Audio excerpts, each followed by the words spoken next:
மயிலாடுதுறையில் ரூபாய் 4.88 கோடி மைய நூலகம் அமைக்க உள்ள இடத்தை பொதுப்பணித்துறை மற்றும் நகராட்சி அதிகாரிகள் ஆய்வு மேற்கொண்டனர்.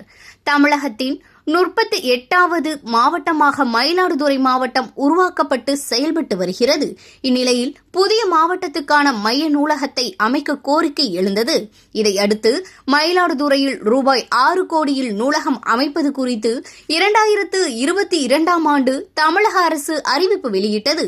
அதனைத் தொடர்ந்து மயிலாடுதுறை புதிய பஸ் நிலையம் அருகில் பார்க் அவென்யூ சாலையில் நகராட்சிக்கு சொந்தமான 28,747 சதுர அடி இடம் நூலகம் அமைப்பதற்காக ஒதுக்கீடு செய்யப்பட்டது.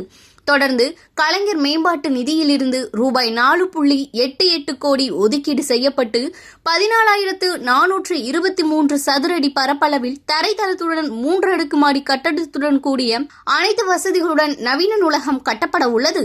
இதற்கான அடிக்கல் நாட்டு விழா விரைவில் நடைபெற உள்ள நிலையில் புதிய கட்டடம் அமைய உள்ள இடத்தை நகர்மன்ற தலைவர் செல்வராஜ் தலைமையிலான நகராட்சி அதிகாரிகளும் பொதுப்பணித்துறை கவிதா, உதவி செயற்பொறியாளர் திவ்யபாரதி உள்ளிட்ட பொதுப்பணித்துறை அதிகாரிகளும் பார்வையிட்டு ஆய்வு செய்தனர்.